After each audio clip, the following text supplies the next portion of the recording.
আসসালামু আলাইকুম। এটিএন বাংলা সংবাদে সবাইকে স্বাগত জানাচ্ছি নাবিলা রহমান। শুরুতেই বিআরবি কেবলস সংবাদ শিরোনাম।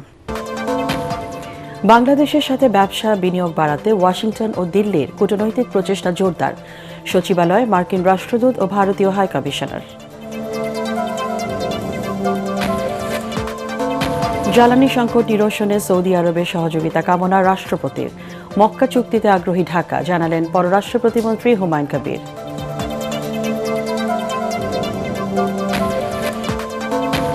সদিচ্ছা থাকলেও রাজনৈতিক দূরদর্শিতার অভাবে সরকারের 6 মাসের অগ্রগতি সন্তোষজনক নয়, সিপিডির মূল্যায়ন। অর্থনৈতিক সূচকের 31টির মধ্যে 19টি নিম্নমুখী।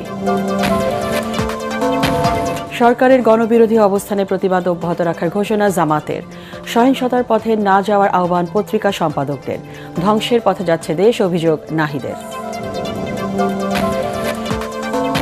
ফেনীর নুসরাত হত্যা মামলায় 2 জনের মৃত্যুদণ্ড হাইকোর্টে বহাল, 4 জনের যাবজ্জীবন। ঢালাও ফাঁসির রায় দেয়া বিচারকের বিচারিক ক্ষমতা কেড়ে নেয়ার নির্দেশ। এবং 14 মার্চ থেকে শুরু হচ্ছে 2027 সালের এসএসসি ও সমমানের পরীক্ষা। নতুন তারিখ নির্ধারণ শিক্ষা মন্ত্রণালয়ের। শুনছিলেন বিআরবি কেবলস সংবাদ শিরোনাম, এবার বিস্তারিত। বাংলাদেশের সাথে সম্পর্ক জোরদারে গুরুত্ব দিচ্ছে যুক্তরাষ্ট্র, ভারত সহ বিভিন্ন দেশ। সচিবালয়ে বাণিজ্যমন্ত্রীর সাথে সাক্ষাতে ভারতীয় হাইকমিশনার দীনেশ ত্রিবেদী বলেন, আগামীতে দুদেশের সম্পর্ক আরও ইতিবাচক হবে। আর স্থানীয় সরকার মন্ত্রীর সাথে সাক্ষাতে মার্কিন রাষ্ট্রদূত ব্রেন্ট ক্রিস্টেনসন জানান, ঢাকা ওয়াশিংটন সম্পর্ক আরও গভীর করতে চায় তার দেশ। এসব তৎপরতাকে ইতিবাচক হিসেবে দেখছে সরকার। রিপোর্টে জানাচ্ছেন মাহবুব কবির চপল। সরকারের প্রধানমন্ত্রী পদের কর্তব্য। বিএনপি সরকারের 6 মাস পর্যবেক্ষণের পর সম্পর্ক আরও জোরদারে এগিয়ে আসছে বিভিন্ন দেশ। বিশেষ করে ভারতের তৎপরতা চোখে পড়ার মতো। প্রধানমন্ত্রী তারেক রহমানের সাথে বৈঠকের পর বিভিন্ন মন্ত্রণালয়ের মন্ত্রীদের সাথেও বৈঠক করছেন দেশটির হাইকমিশনার দীনেশ ত্রিবেদী। সোমবার বাণিজ্যমন্ত্রীর সাথে বৈঠক শেষে হাইকমিশনার বলেন, বাংলাদেশকে ছোট মনে করে না তার দেশ। গত কিছুদিন সম্পর্কের যে অবনতি হয়েছিল সেটা কাটিয়ে আগামীতে আরও ইতিবাচক হবে বলে আশা করেন তিনি। Politics will continue in its own way, but business সাধারণ মানুষের যা পাওনা আছে ওইটা আমাদের দেওয়ার দায়িত্ব। And I have no doubt আগামী দিন it is very positive. Bharat Bangladesh ব্যবসায়িক সম্পর্ক বাড়াতে বিভিন্ন আলোচনা চলছে বলে জানান বাণিজ্যমন্ত্রী। ভারত এবং বাংলাদেশের ব্যবসায়ীদের সমন্বয়ে একটি টাস্কফোর্স করা এই দেশের অবকাঠামোর বিনিয়োগের জন্য। আরেকটি হচ্ছে ডিজিটাল ইনফ্রাস্ট্রাকচার তৈরির জন্য দুই দেশের ব্যবসায়ীদের মধ্যে একটা টাস্কফোর্স করা। তো এই সমস্ত প্রক্রিয়ার মধ্যে দিয়ে বাণিজ্যিক সম্পর্কের মধ্যে গতি আনা, ক্রমাগত এগিয়ে নিয়ে যাওয়া, নতুন বিনিয়োগের সুযোগ এবং ক্ষেত্র খোঁজা, এটি একটি বহমান প্রক্রিয়া, এটি চলতে থাকবে। এদিন সচিবালয়ে স্থানীয় সরকার মন্ত্রী ও প্রতিমন্ত্রীর সাথে বৈঠক করেন মার্কিন রাষ্ট্রদূত ব্রেন্ট টি ক্রিস্টেনসন। পরে সাংবাদিকদের স্থানীয় সরকার প্রতিমন্ত্রী জানান, বাংলাদেশে বিভিন্ন খাতে বিনিয়োগে আগ্রহী যুক্তরাষ্ট্র, সম্পর্ক আরও এগিয়ে নিতে চায় আমেরিকা। সামনের দিকে আমরা বাংলাদেশ সরকার এবং মার্কিন সরকার ঐক্যবদ্ধভাবে কাজ করব। এবং আমি আবারও রিপিট করছি, আমাদের ওয়াটার সাপ্লাই, ওয়েস্ট ম্যানেজমেন্ট এবং রিনিউয়েবল এনার্জিগুলোতে তারা আমাদের পিপিপি মডেলে সহযোগিতা করার ব্যাপারে আশ্বস্ত করেছেন। এবং এ ব্যাপারে পরবর্তীতে আমাদের অফিসিয়ালি সেক্রেটারি লেভেলে এবং ওনাদের দায়িত্বশীল ব্যক্তিরা আবার বসবেন এবং কথা বলবেন। ধন্যবাদ। একই সাথে চীন ও বাংলাদেশের বিভিন্ন সেক্টরে বিনিয়োগে আগ্রহী বলে জানান প্রতিমন্ত্রী। মাহবুব কবির চপল, এটিএন বাংলা, ঢাকা। বর্তমান বৈশ্বিক জ্বালানি সংকট পরিস্থিতিতে সৌদি আরবকে বাংলাদেশের পাশে থাকার আহ্বান জানিয়েছেন রাষ্ট্রপতি মির্জা ফখরুল ইসলাম আলমগীর। ঢাকায় নিযুক্ত সৌদি রাষ্ট্রদূত ডক্টর আবদুল্লাহ জাফর এইচ বিন আবিয়া দুপুরে বঙ্গভবনে সৌজন্য সাক্ষাৎ করলে এ আহ্বান জানান নবনির্বাচিত রাষ্ট্রপতি। রাষ্ট্রপতি হিসেবে দায়িত্ব গ্রহণের জন্য সৌদি বাদশাহ সালমান বিন আব্দুল আজিজ ও ক্রাউন প্রিন্স মোহাম্মদ বিন সালমানের পক্ষ থেকে মির্জা ফখরুল ইসলাম আলমগীরকে অভিনন্দন জানান রাষ্ট্রদূত। এ সময় বাংলাদেশি হজযাত্রী ও হাজিদের কষ্ট লাঘবে মিনায় গোসলখানা ও শৌচাগার সুবিধা উন্নয়নে সৌদি সরকারকে আহ্বান জানান রাষ্ট্রপতি। একই সাথে বাংলাদেশ থেকে অগ্রাধিকার ভিত্তিতে আরও জনশক্তি নেয়ার আহ্বান জানান তিনি। এদিকে রাষ্ট্রপতির সাথে বঙ্গভবনে সাক্ষাৎ করেন প্রধান বিচারপতি জুবায়ের রহমান চৌধুরী। এ সময় অতিরিক্ত মামলা জট, জনবল ঘাটতি ও কাঠামোগত সংকটসহ বিচারাঙ্গনের বিদ্যমান সমস্যা নিরসনে রাষ্ট্রপতির সহযোগিতা চান প্রধান বিচারপতি। মামলা জট নিরসনে সালিসি নিষ্পত্তি ও গ্রাম আদালত ব্যবস্থার প্রসারে গুরুত্ব আরোপ করেন রাষ্ট্রপতি মির্জা ফখরুল ইসলাম।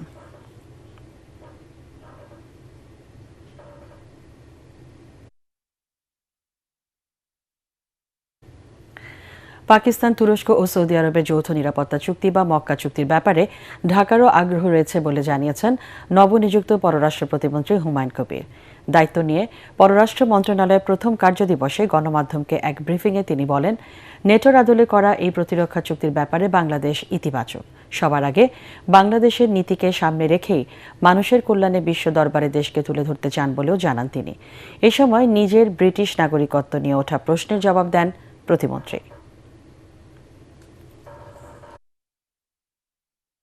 মক্কা ডিফেন্স প্যাক্টে তো আমরা আগ্রহ প্রকাশ করছি, বললাম তো বাংলাদেশ এখন ইজ এই কান্ট্রি অফ রেকগনিশন এবং একটা আগ্রহ আছে ইসলামিক নেশনসের মধ্যে একটা সিকিউরিটি প্যাক্ট হয়, তাহলে এখানে তো আর অস্বাভাবিক না যাওয়া। I don't think there is anybody that will question my Bangladeshism and my stand. দেশের পক্ষে যারা অবস্থান নেয়, এই সমস্ত যারা মিডিয়া আছে, যারা দেশবাসী আছে, রাজনৈতিক নেতৃবৃন্দ আছে, এখন আমরা সবাই মিলে ইনশাআল্লাহ এই দেশকে এগিয়ে নিয়ে যাব। আর্মড পুলিশ ব্যাটালিয়ন আইন 2026-এর খসড়ার চূড়ান্ত অনুমোদন দিয়েছে মন্ত্রিসভা। সচিবালয়ে প্রধানমন্ত্রী তারেক রহমানের সভাপতিত্বে মন্ত্রিসভার 18তম বৈঠকে এ অনুমোদন দেওয়া হয়। এতে বলা হয়, আর্মড পুলিশ ব্যাটালিয়নকে অধিক জনবান্ধব করতে বিদ্যমান অধ্যাদেশ যুগোপযোগী করে আর্মড পুলিশ ব্যাটালিয়ন আইন 2026-এর খসড়া প্রণয়ন করা হয়েছে। খসড়া আইনটি জনমত যাচাইয়ে স্বরাষ্ট্র মন্ত্রণালয়ের ওয়েবসাইটে প্রকাশ করা হয়েছে। প্রস্তাবিত আইনের উল্লেখযোগ্য দিকগুলো হল, এ অধ্যাদেশের অধীনে কৃতকার্যক্রমের হেফাজতের বিধান রেখে বাংলায় আইনটি যুগোপযোগী করা হয়েছে। পুলিশের একজন অতিরিক্ত মহাপরিদর্শকের নিয়ন্ত্রণ ও তত্ত্বাবধানে এ বাহিনী পরিচালিত হবে। ব্যাটালিয়নকে জননিরাপত্তা রক্ষা, ভিআইপি ব্যক্তিদের নিরাপত্তা, সরকার ঘোষিত স্থাপনা নিরাপত্তা দেয়া, সন্ত্রাস, মাদক, মানব পাচার, ধর্ষণ এবং মানবতা বিরোধী কাজে জড়িতদের বিরুদ্ধে ব্যবস্থা নেওয়া সহ অন্যান্য আইনশৃঙ্খলা বাহিনীকে সহায়তার দায়িত্ব দেওয়া হয়েছে। ফৌজদারি কার্যবিধি ও প্রচলিত অন্যান্য আইন প্রতিপালন সাপেক্ষে ইউনিটের সদস্যদের ফৌজদারি অপরাধ তদন্ত ও কার্যক্রম পরিচালনার ক্ষমতা দেওয়ার প্রস্তাব রাখা হয়েছে। এ আইনে বিশেষ আদালত ও সংক্ষিপ্ত আদালত গঠন ও বিচার পদ্ধতির প্রস্তাব করা হয়েছে।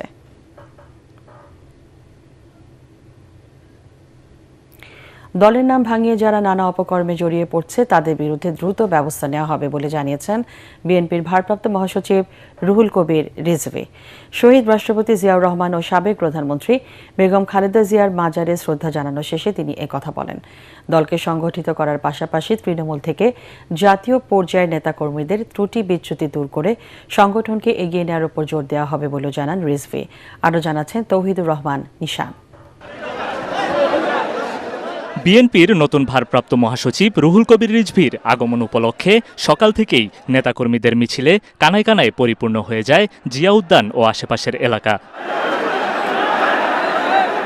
দুঃসময়ে দলের হাল ধরে রাখা রুহুল কবির রিজভীকে ভারপ্রাপ্ত মহাসচিবের দায়িত্ব দেয়ায় উচ্ছ্বাস প্রকাশ করেন বিএনপির নেতাকর্মীরা। শত বাধা বিপত্তি পেরিয়ে উনি এগিয়ে গেছেন, সামনের দিনগুলোতেও শত বাধা বিপত্তি পেরিয়েই উনি এগিয়ে যাবেন দলের সর্বস্তরের নেতাকর্মীদের সাথে নিয়ে আমাদের মাননীয় চেয়ারপারসনের নেতৃত্বে। মাননীয় প্রধানমন্ত্রী তারেক রহমান একজন পরীক্ষিত নেতাকর্মীকে ভারপ্রাপ্ত মহাসচিব করেছেন, এই জন্য আমরা আনন্দিত এবং গর্বিত। ত্যাগী নেতার মূল্যায়নের মধ্য দিয়ে আবার প্রমাণিত হলো যে বিএনপি অলওয়েজ ত্যাগী নেতাদের পক্ষে, এবং তার এই মূল্যায়নের মধ্য দিয়ে বাংলাদেশের নেতাকর্মীরা উজ্জীবিত হয়েছে। মাঠ পর্যায়ের নেতাকর্মীরা আমরা আনন্দিত, গর্বিত এবং আমরা খুশি হয়েছি। দুপুরে শহীদ রাষ্ট্রপতি জিয়াউর রহমান ও সাবেক প্রধানমন্ত্রী বেগম খালেদা জিয়ার মাজারে শ্রদ্ধা জানানো শেষে নতুন ভারপ্রাপ্ত মহাসচিব বলেন, দলের নাম ভাঙিয়ে যারা নানা অপকর্ম করছে তাদের বিরুদ্ধে দ্রুত ব্যবস্থা নেওয়া হবে। বিভিন্ন অনৈতিক কর্মকাণ্ডে থাকতে পারেন, তাদেরকে বলবো যে 5ই আগস্টের পর থেকে দেখেছেন আমাদের চেয়ারম্যান কত শক্ত হাতে যারা দলের নাম ভাঙিয়ে নানা ধরনের অপকর্মে যুক্ত ছিলেন তাদের বিরুদ্ধে শক্ত পদক্ষেপ নিয়েছেন। সুতরাং কেউ অনৈতিক কাজ করবেন না। বিএনপির সুনাম নষ্ট করতে যেসব ষড়যন্ত্র চলছে তা প্রতিহত করতে নেতাকর্মীদের সর্বদা সতর্ক থাকার নির্দেশনা জানান তিনি। তারেক রহমান তার নতুন কিছু কর্মসূচি যেটি জনগণের মাঝে অত্যন্ত জনপ্রিয়তা লাভ করেছে, আমরা দলের নেতাকর্মীরা সেই বাস্তবায়নকে আমরা সহযোগিতা করব, আমরা সেটিকে জনগণের কাছে তুলে ধরব। এ সময় আসন্ন স্থানীয় সরকার নির্বাচনে সকল নেতাকর্মীকে ঐক্যবদ্ধ থাকার আহ্বানও জানান রুহুল কবির রিজভী। ধন্যবাদ। তৌহিদুর রহমান নিশান, এটিএন বাংলা, ঢাকা।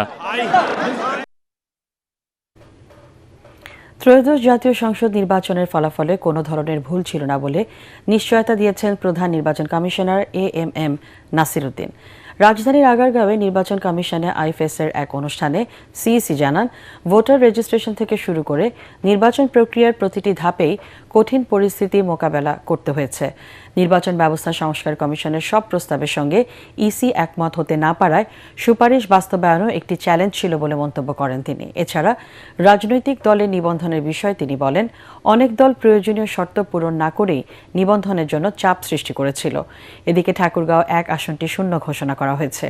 আসনটিতে উপনির্বাচন কবে হবে এমন প্রশ্নের জবাবে সিইসি বলেন, 90 দিনের মধ্যে হবে উপনির্বাচন। নানাবিধ কনসিডারেশন আছে, তো এগুলো সব বিবেচনায় নিয়ে আমরা একটা সিদ্ধান্ত নেব। তবে আশা করি এটা কিন্তু এমন না যে it will be badly delayed, এমন না, কিন্তু এটা যথাসম্ভব আমরা সব কিছু বিবেচনায় নিয়ে একটা অ্যাপ্রুভেড টাইমে যাতে আমরা শুরু করতে পারি সেভাবেই আমরা ব্যবস্থা নেব। সরকারের 6 মাসে অর্থনীতি পুনরুদ্ধারের ধারা আশানুরূপ নয় বলে মন্তব্য করেছেন সিপিডির সম্মানীয় ফেলো ডক্টর দেবপ্রিয় ভট্টাচার্য। সদিচ্ছা থাকলেও রাজনৈতিক দূরদর্শিতার অভাবে সরকার সঠিক সিদ্ধান্ত নিতে পারছে না। রাজধানী ধানমন্ডিতে সরকারের প্রথম 6 মাসের অর্থনৈতিক পর্যালোচনা নিয়ে সিপিডির সংলাপে এসব কথা বলেন ডক্টর দেবপ্রিয়। গবেষণাধর্মী সংস্থাটি জানায়, 31টি অর্থনৈতিক সূচকের মধ্যে 19টি নিম্নমুখী। সেই সাথে জ্বালানি সংকটে অনেক কারখানা বন্ধ হওয়ায় কর্মহীন হয়ে পড়েছেন অর্ধ লক্ষাধিক মানুষ। বিস্তারিত জানাচ্ছেন সাজ্জাদ জাহান। উত্তরাধিকার সূত্রে প্রাপ্ত ভঙ্গুর অর্থনীতি, বৈশ্বিক অস্থিরতা আর জ্বালানি সংকটের ধাক্কা সামাল দিয়ে 6 মাস অতিবাহিত করেছে বর্তমান সরকার। ক্ষমতা গ্রহণের পর 180 দিনের মধ্যে দেশের বিদ্যমান সমস্যাগুলো লাঘবে নানা প্রতিশ্রুতি দেয় সরকার। এ বাস্তবতায় সরকারের 6 মাসের অর্থনৈতিক পর্যালোচনা নিয়ে সেমিনারের আয়োজন করে centre for policy dialogue CPD. আজকে আমাদের অন্যতম মেসেজ যেটা হলো, সিপিডির সম্মাননীয় ফেলো ডক্টর দেবপ্রিয় ভট্টাচার্য বলেন, দেশের অর্থনৈতিক সূচকের মধ্যে অধিকাংশই নিম্নমুখী। মাথাপিছু ঋণ বেড়ে $55,000 দাঁড়িয়েছে। আমরা মোট 31টি সূচককে দিয়ে মূল্যায়ন করতে চেয়েছি গত 6 মাসে এই সরকার কতখানি অগ্রগতি হলো বা কোথায় কোথায় তারা অসুবিধায় পড়েছে। আমরা দেখেছি 31টার ভিতরে উন্নতি হয়েছে 12টাতে, আর 19টাতে অবনমন ঘটেছে। উন্নতি কোনো হয়নি এটা বলবো না, কিন্তু যেই পরিমাণের এখানে চাঞ্চল্য এবং অগ্রগমন দরকার সেটা আমরা লক্ষ্য করছি না। নিত্যপণ্যের দাম সাধারণ মানুষের ক্রয় ক্ষমতার নাগালের বাইরে চলে যাচ্ছে। সেই সাথে জ্বালানি সংকট সহ নানা কারণে 95টি কারখানা বন্ধ হওয়ায় প্রায় 62,000 মানুষ হারিয়েছে কাজ। ওনারা রাজনৈতিক সাহস দেখাতে পারছেন না সিদ্ধান্ত নেওয়ার ক্ষেত্রে এবং সংস্কারের করার ক্ষেত্রে। এবং এটা সবচেয়ে বড় একটা জায়গা হলো আমাদের সরকারি কর্মকর্তাদের বেতন ভাতার বিষয়। দেখুন, আপনি 6 মাস হয়ে গেছে, আপনি এই বেতন ভাতার সিদ্ধান্ত নিতে পারছেন না। ওনাদের আমি অনেক ইঙ্গিত দেখি, কিন্তু সঙ্গীত দেখি না। ইংরেজি যদি বলি আমরা, there are a lot of noises but no music. রেমিটেন্সের প্রবাহ কমে আসা, বাণিজ্যিক ঘাটতি এবং বৈদেশিক বিনিয়োগের স্থবিরতা পরিস্থিতিকে আরও জটিল করেছে বলে মনে করেন সংস্থাটির আরেক সম্মাননীয় ফেলো। আমাদের চেষ্টা করা উচিত কিভাবে শিল্পায়নের মাধ্যমে আমরা শোভন কর্মসংস্থান করতে পারি।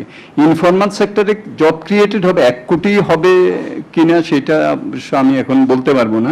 অর্থনৈতিক স্থিতিশীলতা পুনরুদ্ধারে বাজেট বাস্তবায়নকে বড় চ্যালেঞ্জ হিসেবে দেখছে সিপিডি। আপনি যদি ঠিকমতো পরিচালনা করতে না পারেন, পুরনো অতীত সময়ের সুবিধাভোগীদের নিয়ন্ত্রণে আপনি চলে যাবেন। সাজ্জাদ জাহান, এটিএন বাংলা, ঢাকা। সরকারের সকল গণবিরোধী অবস্থানের নিয়মতান্ত্রিক প্রতিবাদ জানিয়ে যাবে জামায়াতে ইসলামী। রাজধানীতে পত্রিকার সম্পাদকদের সঙ্গে মতবিনিময় সভা শেষে একথা জানান দলের সেক্রেটারি জেনারেল মিয়া গোলাম পরওয়ার। এতে সম্পাদকরা আশা করেন অতীতের বিরোধী দলের মতো নৈরাজ্য ও সহিংসতার পথে যাবে না জামাত। খায়রুল ইসলামের রিপোর্ট। রাজধানীর মিন্টু রোডে বিরোধী দলীয় নেতা ডাক্তার শফিকুর রহমানের সরকারি বাসভবনে সংবাদপত্রের সম্পাদক ও জ্যেষ্ঠ সাংবাদিকদের সঙ্গে মতবিনিময় করে জামায়াত ইসলামী। মতবিনিময় সভা শেষে আগত পত্রিকার সম্পাদকরা বলেন, গণতন্ত্রের সৌন্দর্য রক্ষায় বিরোধী দলের প্রতি আহ্বান জানিয়েছেন তারা। 91 থেকে 96 শেখ হাসিনার যে আওয়ামী লীগ, তারা সত্যিকার অর্থে বাংলাদেশে যে পার্লামেন্টকে দাঁড়াতেই দেয়নি। বাংলাদেশের যে রেসপন্সিবলি যে বিরোধী দলেরও বিহেভ করার কথা, সেটা তেমন একটা হয়। এখন সবাই এইটার দিকে বলেছেন যে যাতে পার্লামেন্ট যাতে সেন্টার অফ অল অ্যাক্টিভিটিস হয়। বিরোধী দলের নামে নৈরাজ্য সৃষ্টি করা আন্দোলনের নামে, আবার আরেকটা পর্যায়ে হচ্ছে ফ্যাসিবাদের পর্যায়ে। তো গণতন্ত্রকে টেকসই করতে হলে পার্লামেন্টের ভেতরে থাকতে হবে, সরকারকে নির্বাচনের মাধ্যমে পরিবর্তনের ধারার মধ্যে থাকতে হবে, এবং যাতে ফ্যাসিবাদ এবং বিরোধী দলীয় নৈরাজ্য কোনোটাই ফিরে না আসে। কোনো মিডিয়ার প্রতি কোনো সরকারি কোনো অন্যায় পদক্ষেপ নিচ্ছে, যেরকম আমরা আগে দেখতে পেয়েছি, এরকম যে পত্রিকার উপরেই করুক না কেন, যে গণমাধ্যমের উপরেই করা হোক, এটার যেন বিরোধী দল থেকে প্রতিবাদ করা হয়। জামায়াতের সেক্রেটারি জেনারেল মিয়া গোলাম পরওয়ার বলেন, সরকারের সকল গণবিরোধী অবস্থানের নিয়মতান্ত্রিক প্রতিবাদ জানিয়ে যাবে তার দল। গণভোট ইস্যুতে সরকারকে কোনো ছাড় দেওয়া হবে না বলেও হুঁশিয়ারি দেন তিনি। আমরা একটি দায়িত্বশীল এবং গঠনমূলক বিরোধী দলের ভূমিকা আমরা পালন করব। সেটা যে আমরা করে যাচ্ছি, প্রচলিত প্রথাগত বিরোধী দলের রাজনীতিতে যে ব্যাড প্র্যাকটিসের একটা পুরনো খারাপ ঐতিহ্য যে ছিল, সেটা ভেঙে আমরা যে দেশের স্থিতিশীলতা, রাজনীতি, গণতন্ত্রের উত্তরণে আমরা যে ভালো কাজে সরকারকে সাহায্য করব, সকল মন্দ জনস্বার্থ বিরোধী কাজে আমরা প্রতিবাদ করব, এই পলিসির উপরে জামাত আছে। এটি সম্পাদকদেরকে ব্রিফ করা হয়েছে। গণতান্ত্রিক অগ্রযাত্রা সমুন্নত রাখতে সরকারের গঠনমূলক সমালোচনা করতে সম্পাদকদের প্রতি আহ্বান জানান জামায়াতের secretary general. Khairul Islam, ATN Bangla, Dhaka. BNP সরকার নিজেদের ব্যর্থতা ঢাকতে বিগত সরকারের ওপর দায় চাপাচ্ছে বলে অভিযোগ করেছেন জাতীয় নাগরিক পার্টি এনসিপির আহ্বায়ক ও বিরোধী দলীয় চিফ হুইপ নাহিদ ইসলাম। রাজধানীর বাংলা মোটরের দলীয় কার্যালয়ে সরকারের 180 দিনের ব্যর্থতার বিশ্লেষণ নিয়ে সংবাদ সম্মেলনে তিনি এ অভিযোগ করেন। নাহিদ বলেন, ফ্যাসিবাদী কায়দায় দেশকে ধ্বংসের দিকে এগিয়ে নিয়ে যাচ্ছে সরকার। এ সময় 11 দলীয় ঐক্যের বিভাগীয় লং মার্চ থেকে সরকারকে কঠোর বার্তা দেওয়ার পাশাপাশি গণ আন্দোলনের হুঁশিয়ারিও দেন তিনি। অব্যবস্থাপনা, অদক্ষতা এবং পরিকল্পনাহীনতা থেকেই সরকার যে ফ্যাসিবাদী স্বৈরতান্ত্রিক কাঠামোতে, সেই কাঠামোতেই ফেরত যাচ্ছে। এবং 180 দিনে এটাই প্রমাণিত হয়েছে যে তারেক রহমানের কোনো ধরনের পরিকল্পনা নাই দেশকে পরিচালনা করার। ফেনীর সোনাগাজীতে বহুল আলোচিত মাদ্রাসা শিক্ষার্থী নুসরাত হত্যা মামলায় সাবেক অধ্যক্ষ সিরাজউদ্দৌলা সহ 2 জনের মৃত্যুদণ্ড বহাল রেখেছে হাইকোর্ট। একই সাথে অন্য 4 আসামির সাজা কমিয়ে যাবজ্জীবন কারাদণ্ড দেওয়া হয়। এছাড়া নিম্ন আদালতে মৃত্যুদণ্ডপ্রাপ্ত 10 আসামিকে খালাস দেন হাইকোর্ট। আসামিদের ডেথ রেফারেন্স ও আপিল শুনানি শেষে বিচারপতি ভীষ্মদেব চক্রবর্তী ও বিচারপতি কে এম রাশিদুজ্জামান রাজার দ্বৈত বেঞ্চ এ রায় দেন। এ সময় ঢালাওভাবে মৃত্যুদণ্ড দেওয়ার সংশ্লিষ্ট নিম্ন আদালতের বিচারকের বিচারিক ক্ষমতা কেড়ে নেওয়ারও আদেশ দেন উচ্চ আদালত। হুমায়ুন চিস্তির রিপোর্ট। নারী ও শিশু নির্যাতন দমন আইন সংক্রান্ত মামলাগুলো হাইকোর্টে অগ্রাধিকার ভিত্তিতে শুনানির জন্য গত ১০ জুন বিশেষ বেঞ্চ গঠন করে দেন প্রধান বিচারপতি। ওই বেঞ্চেই ফেনীর সোনাগাজীর আলোচিত মাদ্রাসা ছাত্রী নুসরাত জাহান রাফি হত্যা মামলার ডেথ রেফারেন্স, আপিল ও জেল আপিলের শুনানি গত ২৮ জুলাই শুরু হয়ে ২০ আগস্ট শেষ হয়। সোমবার মামলার প্রধান আসামি মাদ্রাসার সাবেক অধ্যক্ষ সিরাজউদ্দৌলা ও শাহাদাত হোসেন শামীমের মৃত্যুদণ্ড বহাল রেখে রায় দেন হাইকোর্ট। আসামিরা নিজেরাই স্বীকারোক্তি দিয়েছেন ম্যাজিস্ট্রেটের কাছে যে কারা কিভাবে ঘটনা ঘটিয়েছে। এই সামগ্রিক বিবেচনায় আদালত রায় দিয়েছেন ২ জনের মৃত্যুদণ্ড বহাল, মৃত্যুদণ্ডপ্রাপ্ত ৪ জনের মৃত্যুদণ্ড থেকে সাজা কমিয়ে যাবজ্জীবন কারাদণ্ড, বাকি ১০ জন হচ্ছে বেকসুর খালাস। যে মূল বিষয়টি মৃত্যুকালীন জবানবন্দি সম্পর্কে আদালতের পর্যবেক্ষণ হচ্ছে, কোনো মানুষ যখন সুনিশ্চিত জানেন তিনি মারা যাবেন, সেই সময় কোনো ব্যক্তিকে তিনি অন্যায়ভাবে কিংবা অন্য কোনো বিবেচনায় তাকে জড়ান না।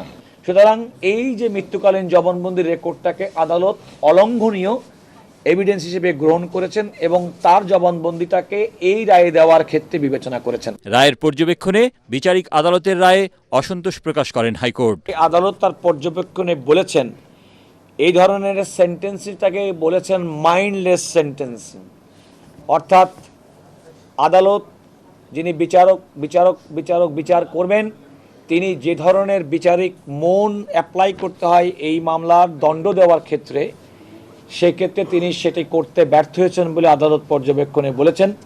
এবং আদালত এও বলেছেন যে তাকে এই ধরনের দায়রা অর্থাৎ ফৌজদারি মামলার বিচার এবং সেন্টেন্সিং থেকে বিরত রাখার জন্য আইন, বিচার এবং সংসদীয় বিষয়ক মন্ত্রণালয়কে নির্দেশনা পর্যন্ত প্রদান করেছেন। রায়ের বিরুদ্ধে আপিল করার কথা জানিয়েছেন আসামি পক্ষের আইনজীবীরা। ডাইং ডিক্লারেশনের মধ্যে ছিল ৪ জন মহিলার কথা, তাহলে আর একজন মহিলা পাওয়া গেল, বাকি ৩ জন পুরুষ হয়ে গেল কি করে? এই রহস্য আমরা আশা করি আপিল বিভাগে উন্মোচিত হবে। ২০১৯ সালের ২৭ মার্চ ফেনীর সোনাগাজী ইসলামিয়া ফাজিল মাদ্রাসার তৎকালীন অধ্যক্ষ সিরাজউদ্দৌলা নিজ কক্ষে ডেকে নুসরাতের শ্লীলতাহানি করেন। এই ঘটনায় মামলা হলে তাকে গ্রেফতার করা হয়। মামলা তুলে না নেয়ায় ৬ এপ্রিল মাদ্রাসার ছাদে ডেকে নুসরাতের হাত পা বেঁধে গায়ে কেরোসিন ঢেলে আগুন ধরিয়ে দেওয়া হয়। ঢাকা মেডিকেল কলেজ হাসপাতালের বার্ন ইউনিটে চিকিৎসাধীন অবস্থায় ১০ এপ্রিল নুসরাতের মৃত্যু হয়। অধ্যক্ষ সিরাজউদ্দৌলা সহ অভিযুক্ত ১৬ জনকে মৃত্যুদণ্ড দিয়ে ২০১৯ সালের ২৪ অক্টোবর রায় দেন ফেনীর নারী ও শিশু নির্যাতন দমন ট্রাইব্যুনাল।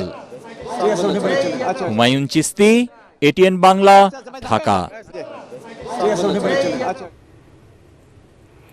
২০২৭ সালে এসএসসি ও সমমানের পরীক্ষা শুরু হবে আগামী বছরের ১৪ মার্চ, শেষ হবে ১৫ এপ্রিল। দুপুরে পরীক্ষার পরিবর্তিত সময়সূচি অনুমোদন করে শিক্ষা মন্ত্রণালয়। রোজা, ঈদ উল ফিতর এবং অভিভাবকদের মতামত বিবেচনায় নিয়ে আগামী মার্চে এসএসসি পরীক্ষা শুরুর বিষয়ে মতামত দেন শিক্ষা বিভাগের কর্মকর্তারা। এবার সেই সময়সূচি চূড়ান্ত করা হলো। এর আগে গত মে মাসে সংবাদ সম্মেলনে এসএসসি ৭ জানুয়ারি এবং এইচএসসি পরীক্ষা ৬ জুন শুরুর ঘোষণা দিয়েছিলেন শিক্ষামন্ত্রী এহসানুল হক মিলন। ২৪ ঘণ্টায় সারা দেশে হামের উপসর্গে আরও ৫ শিশুর মৃত্যু হয়েছে। এই সময় হাসপাতালে নিশ্চিত হাম ও এর উপসর্গ নিয়ে নতুন করে ভর্তি হয়েছে ১,২৩২ শিশু। স্বাস্থ্য অধিদপ্তরের হাম বিষয়ক প্রতিবেদনে এ তথ্য জানানো হয়। এদিকে দেশে গত ২৪ ঘণ্টায় ডেঙ্গু আক্রান্ত হয়ে ৩ জনের মৃত্যু হয়েছে।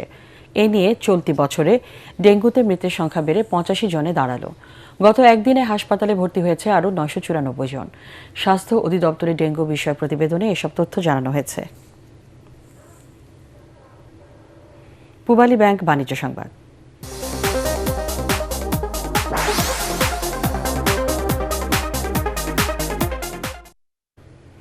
ঢাকা বিশ্ববিদ্যালয়ের বিভিন্ন হল ও প্রাঙ্গণে বৃক্ষরোপণ কর্মসূচি নিয়েছে আল আরাফা ইসলামী ব্যাংক পিএলসি।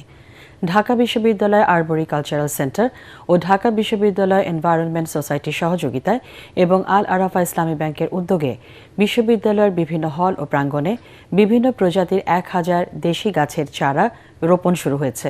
বৃক্ষরোপণে সাজাই দেশ, সবার আগে বাংলাদেশ, এই স্লোগানকে সামনে রেখে র্যালি ও আলোচনা সভার আয়োজন করা হয়। অনুষ্ঠানে প্রধান অতিথি ছিলেন ঢাকা বিশ্ববিদ্যালয়ের সাবেক উপাচার্য অধ্যাপক ডক্টর SMA ফায়েজ। সভাপতিত্ব করেন আল আরাফা ইসলামী ব্যাংকের ব্যবস্থাপনা পরিচালক রাফাতুল্লাহ খান।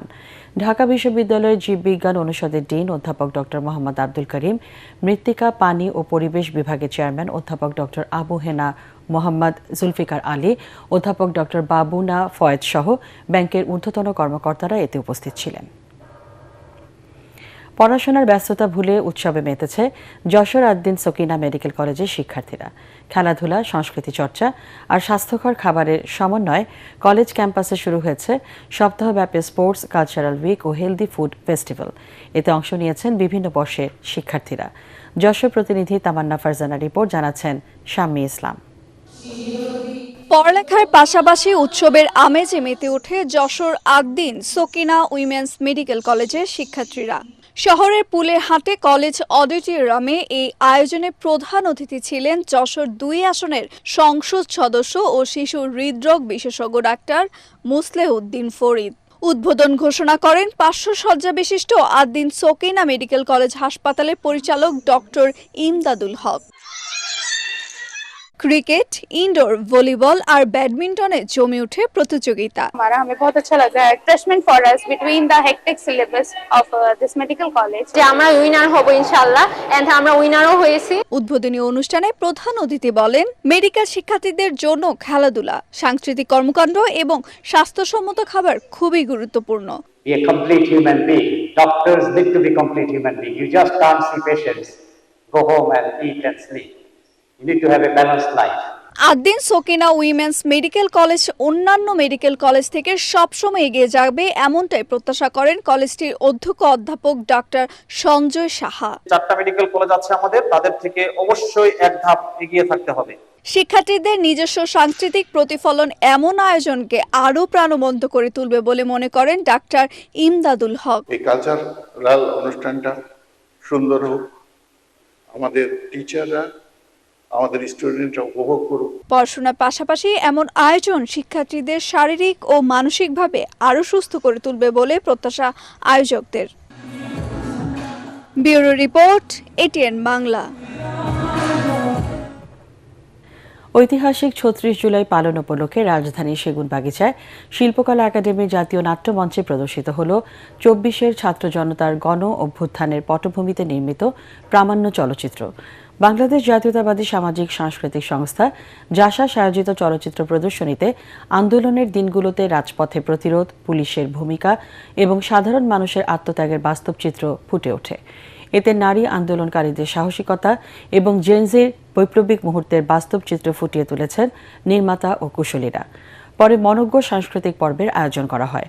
অনুষ্ঠানে সংস্কৃতি বিষয়ক মন্ত্রী নিতাই রায়চৌধুরী আশা করেন, জুলাই অভ্যুত্থানের ওপর নির্মিত প্রামাণ্য চলচ্চিত্রটির মাধ্যমে বাংলাদেশের তরুণ প্রজন্মের আন্দোলন ও তার অন্তর্নিহিত বার্তা আন্তর্জাতিক অঙ্গনে পৌঁছে যাবে। এবার খেলার খবর।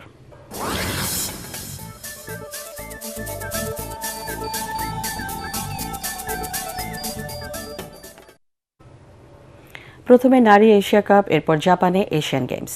2 টুর্নামেন্টকে সামনে রেখে শিরোপা জয়ের প্রত্যাশা বাংলাদেশ নারী ক্রিকেট দলের অধিনায়ক নিগার সুলতানা জ্যোতির।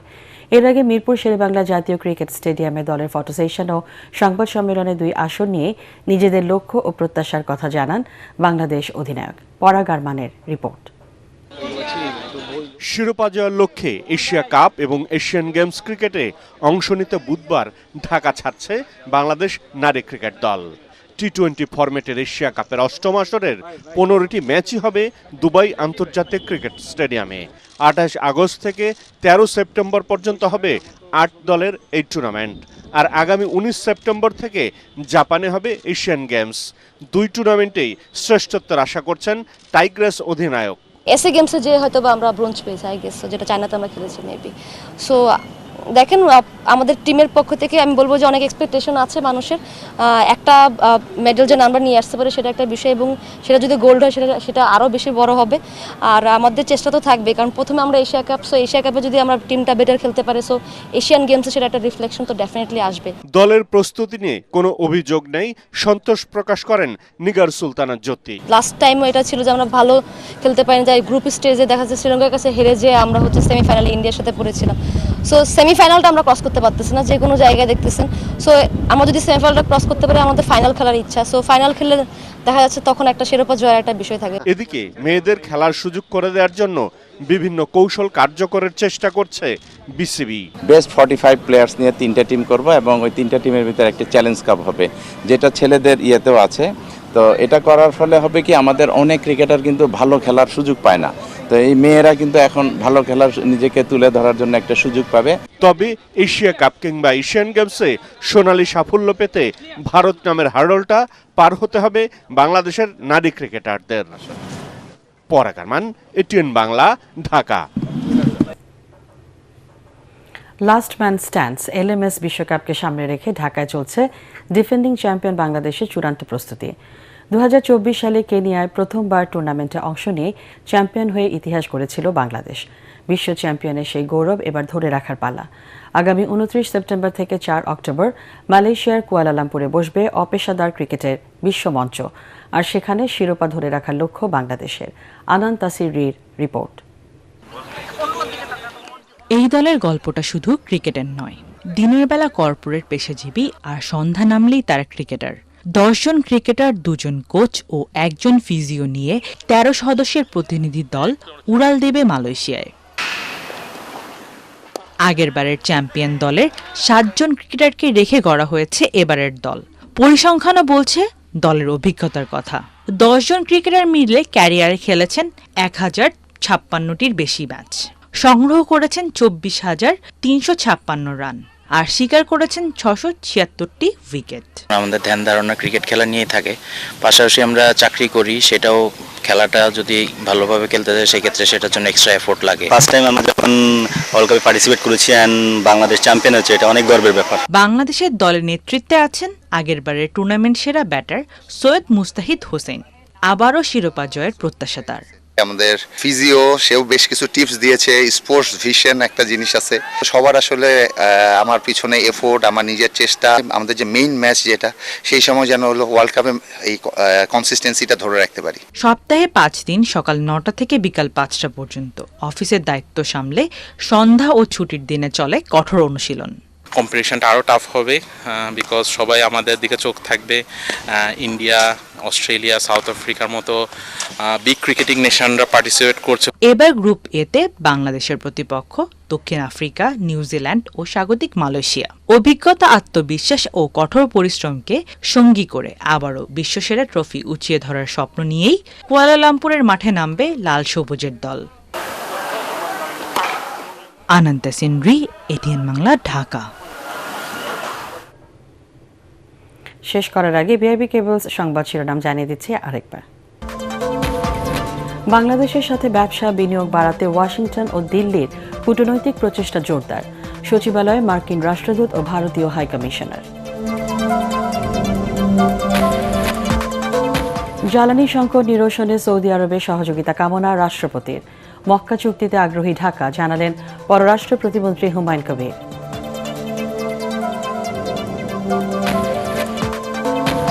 সদিচ্ছা থাকলেও রাজনৈতিক দূরদর্শিতার অভাবে সরকারের 6 মাসের অগ্রগতি সন্তোষজনক নয়, সিপিডির মূল্যায়ন।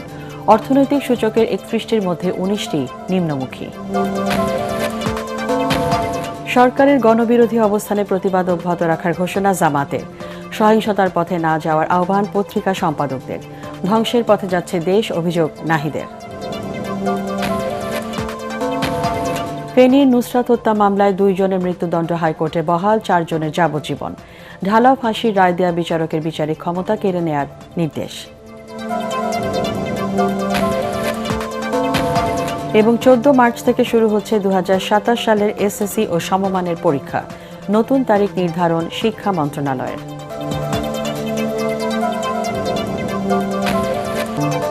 পরবর্তী সংবাদ দেখার আমন্ত্রণ জানিয়ে এখনকার মতো শেষ করছি। এটিএন বাংলা সংবাদ ইউটিউবে দেখতে ব্রাউজ করুন youtube/ATN Bangla News।